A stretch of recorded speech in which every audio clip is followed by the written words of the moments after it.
சிலுவையில் மொழிந்த இரண்டாவது வார்த்தை என்ன வார்த்தை? இன்றைக்கு நீ உடனே கூட பரதேசிலிருக்கிறாய்.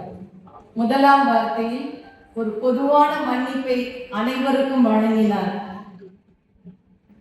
அக்கிரமக்காரரில் ஒருவராக எண்ணப்பட்டார் என்கிற வேத வாக்கியம் நிறைவேறத்தக்கதாக 2 கல்வர்களுக்கு மத்தியில் சிலுவையிலே தொங்கிக் கொண்டிருக்கிறார். அந்த நேரத்துல அவரோட நிலைமை எப்படி இருந்தது? முதல் நாள் ஃபுல்லா விசாரணை. அவருடைய சரீரத்துல கெத்சமனேல அவருடைய சரீரத்திலிருந்து வெளியே வந்த வியர்வை துளிகள்லாம் எப்படி வந்தது? இரத்தத்தின் பெருந்துளிகளாய் வெளியே வந்தது. வாரினால் அடிக்கப்பட்டு துப்பப்பட்டு சிரசிலே முள்முடி சூட்டப்பட்டு அவருடைய சதையெல்லாம் அப்படியே பிச்சு தொங்கிட்டு இருக்கு, ரத்தம் வடிஞ்சிட்டு இருக்கு. அந்த நேரத்துலதான் அவர் என்ன கொடுக்கிறாரு? முதலாவது வார்த்தையில் மன்னிப்பை கொடுத்தார். இந்த இரண்டாவது வார்த்தை ரட்சிப்பின் வார்த்தை. லூக்கா 23:34 தான் 34வது வசனத்துல மன்னிப்பு வழங்குறாரு. வழங்கின உடனே 35வது வசனத்துல இருந்து பாத்தீங்கன்னா ஒரே இகழ்ச்சி. முதல்ல அவரை யார் இகழ்றாங்கன்னு அந்த பகுதி அப்படியே திருப்பி வச்சுக்கோங்க, நம்ம பார்க்கலாம். லூக்கா 23:35வது வசனத்துல ஜனங்களோடு அதிகாரிகளும் நின்று இகழ்றாங்க. என்ன சொல்லி இகழ்றாங்க பாருங்க.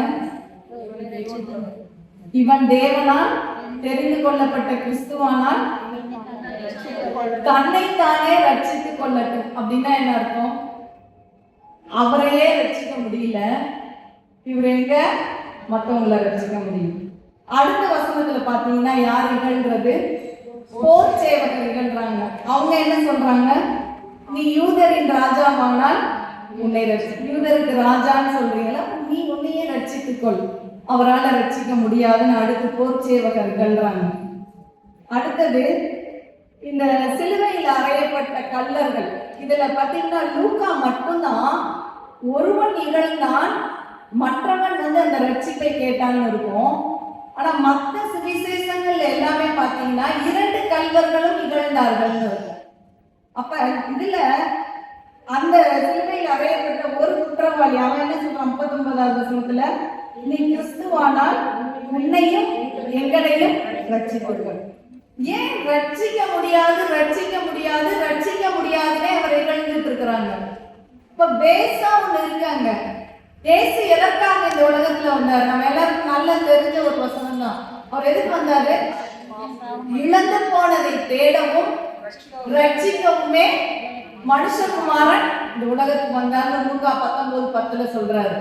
அது மட்டும் இல்ல, பிதா எதுக்காக தன்னுடைய குமாரனை இந்த உலகத்துக்கு அனுப்பினாருன்னு ஒரு வசனம் மட்டும் வாசிக்கலாம். யோவான் 3வது அதிகாரம் 17வது வசனம்.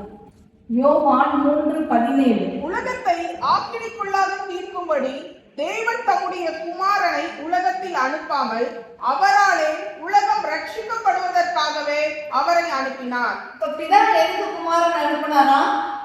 நம்மளுக்கெல்லாம் நியாய தீர்ப்பு வழங்கணும், எல்லாத்தையும் கொண்டு போய் இங்க தள்ளணும், அது அவருடைய நோக்கம் இல்ல. நம்ம எல்லாரும் ரட்சிக்கப்பட்டு எல்லாரும் என்ன இருக்கணும்? அவரோட அந்த பரலோகத்துல வாழணுங்கிறதுதான் தேவனுடைய விருப்பம், பிதாவோட விருப்பம். அதுக்காக தான் அவர் என்ன பண்றாரு? தன்னுடைய சொந்த குமாரனை இந்த உலகத்துக்கு அனுப்பினார். அப்போ ரட்சிப்பை கொடுக்கறதுக்காக தான் இவர் இந்த உலகத்துக்கு வந்தாரு. அதுக்குதான் பிதா அனுப்பினாருன்னு சொல்லும் போது பாருங்க, அவங்க சுத்தி நின்றவங்க எல்லாம் என்ன சொல்லி இகழ்றாங்க?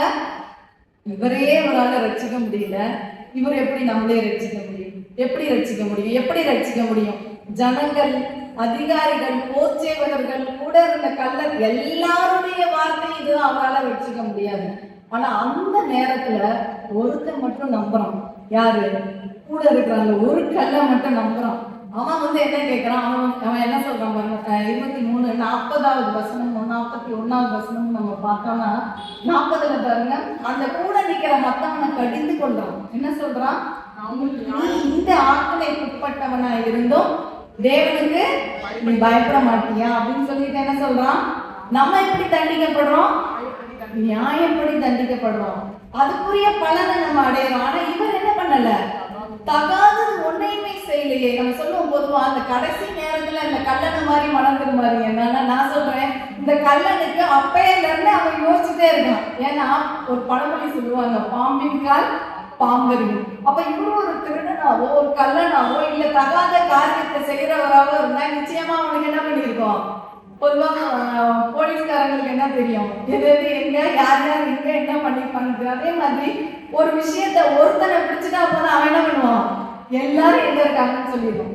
அப்ப இவர் தெளிவா சொல்றான், இவர் தகாதது ஒன்றையும் நடப்பிக்கவில்லையே.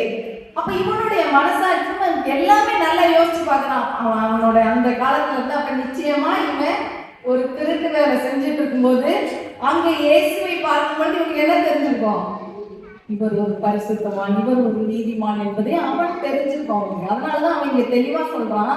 அப்ப இன்னொருத்த என்ன பண்றான், தெரிஞ்சே பேசுறான். ஆனா இன்னும் இவன் என்ன பண்றான், அவர் தகாதது ஒன்றையும் செய்யவில்லையே சொல்லி ஒன்னே ஒண்ணு கேட்கிறான் அவர்கிட்ட. 42வது வசனத்துல என்ன கேட்கிறான்,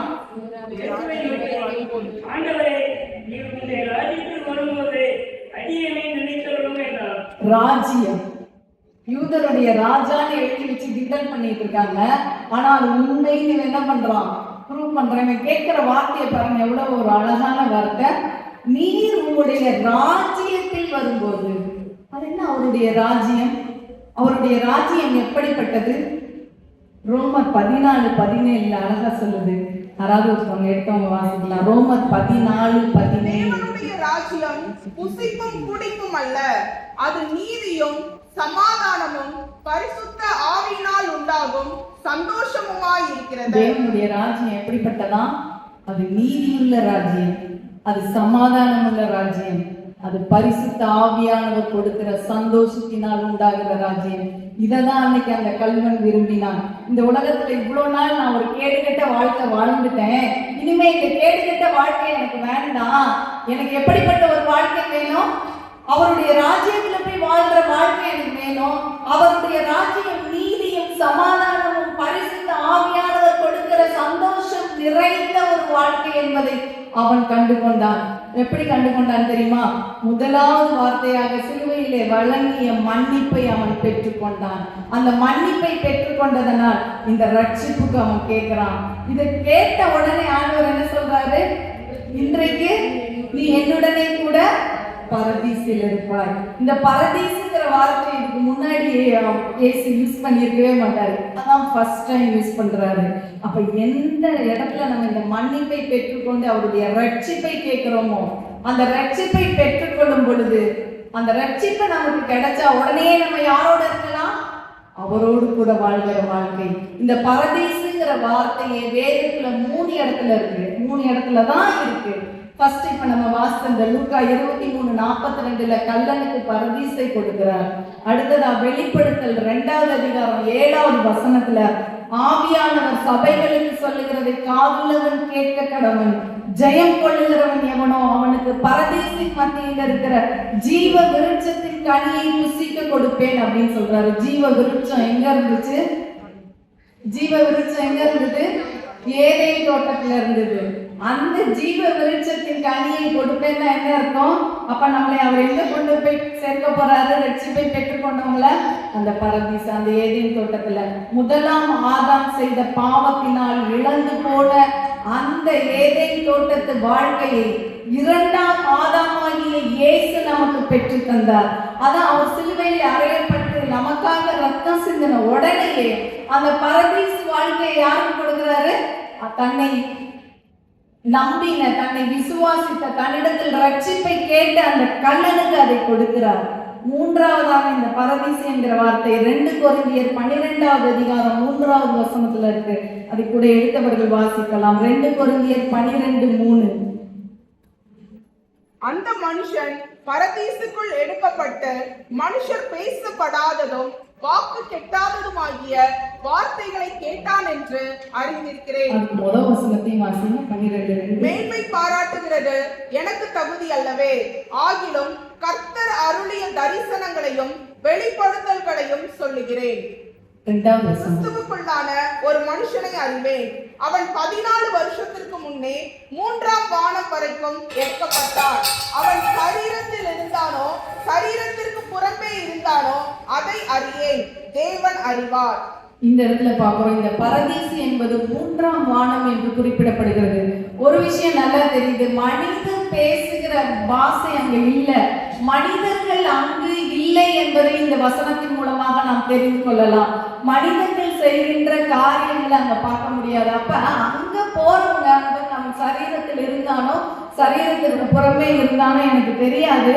ஆனா அங்க கேட்ட வார்த்தை எப்படிப்பட்டதான வார்த்தை? வாக்கு கெட்ட, மனிதர்கள் பேசாத வாக்கு கெட்டாத வார்த்தையை அவன் கேட்டான் என்று பவுல் இந்த இடத்துல சொல்றாரு.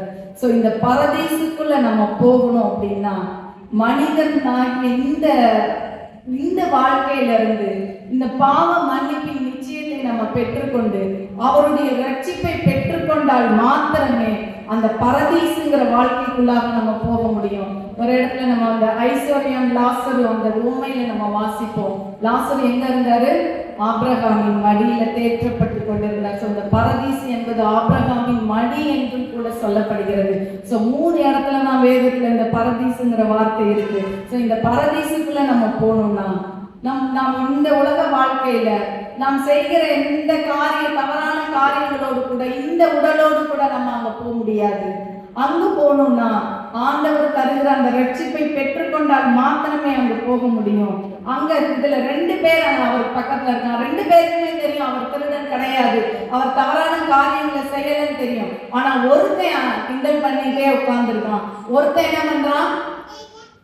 உண்மையை உணர்ந்து தன்னுடைய மனசாட்சியிலே குத்தப்பட்டவனாய் அவரிடத்துல கேட்கிறான், உங்களுடைய ராஜ்யத்தில் வரும்போது அடியை நீ நினைத்தரணும் என்று கேட்கிறான். இன்னைக்கு நம்ம எந்த நிலையில இருக்கோம்? எவ்வளவு காலம் இந்த உலகத்துல வாழ போறோம்னு தெரியாது. ஆனா ஒண்ணு, இந்த கள்ளன் பெற்றுக்கொண்ட இந்த பரதீசிலே வாழக்கூடிய வாழ்க்கையை நான் இத்தனை வருஷம் இந்த உலகத்துல வாழ்ந்திருக்கேன், இந்த வாழ்க்கையை நான் பெற்றுக்கொண்டேன்னு நம்மளால உறுதியா சொல்ல முடிஞ்சா சந்தோஷம்.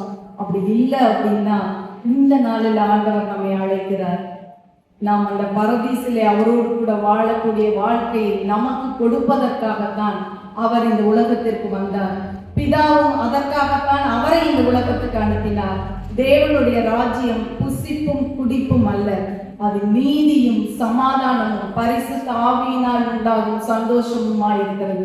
இந்த ராஜ்யத்துக்குள்ள போகணுன்னு தான் நம்ம ஒவ்வொருவருடைய ஆத்மாவும் விரும்பும், ஒவ்வொருவருடைய மனசும் விரும்பும். ஏன்னா நம்ம இந்த உலகத்துல வாழும் போதே நம்முடைய சந்ததிக்கு ஒரு நல்ல விஷயத்தை சேர்த்து வைக்க தான் விரும்புவோம். நான் கஷ்டப்பட்டாலும் பரவாயில்ல, என் பிள்ளைங்க கஷ்டப்படாம வாழணும், அதனால நான் எதையெல்லாம் என்னுடைய வாழ்க்கையிலே பெற்றுக்கொள்ளவில்லையோ அதையெல்லாம் என் பிள்ளைக்கு சேர்த்து வச்சுட்டு போகணும்னு நினைப்போம். ஆனா நம்முடைய பரமபிதா நம்ம கிட்ட விரும்புகிற ஒரே ஒரு விஷயம் இதுதான், என்றைக்கும் அவரோட கூட அந்த பரதீசிலே வாழ்கிற வாழ்க்கை, அந்த பரலோகத்திலே அவரோடு கூட சந்தோஷமாய் வாழ்கிற வாழ்க்கையை தான் நம்ம கிட்ட எதிர்பார்க்கிறார். அது ஒன்னதான் அவர் விரும்புகிறார். அவரால் படைக்கப்பட்ட நாம் இந்த வாழ்க்கையை நாம் பெற்றுக் கொண்டிருக்கிறோமா என்று அலசி ஆராய்ந்து பார்க்கிறோம். கண்களை மூடி ஜெபிப்போம். அன்பின் பரிசுத்த ஆவியானவரே, இந்த நாளில் நீர் எங்களோடு பேசின கிருபைகளுக்காக நன்றி தகப்பனே. உம்மோடு கூட வாழ்கிற இந்த வாழ்க்கையை நாங்கள் பெற்றிருக்கிறோமா என்று திரும்பி பார்க்கக்கூடிய ஒரு சூழ்நிலையை எங்களுக்கு கொடுத்ததற்காக நன்றி தகப்பனே.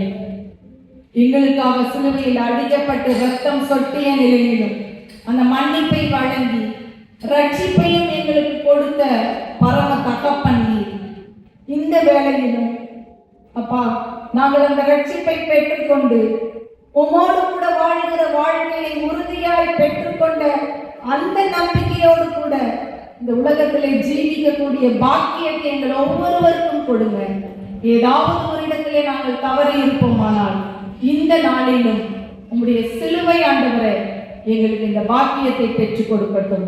அந்த பரதீசு வாழ்க்கையை விரும்புகிற இருதயத்தை ஒவ்வொருவருக்கும் கொடுத்து வழி நடத்தினார். இயேசுவின் மூலம் ஜெபம் நல்ல பிதாவே. ஆமென்.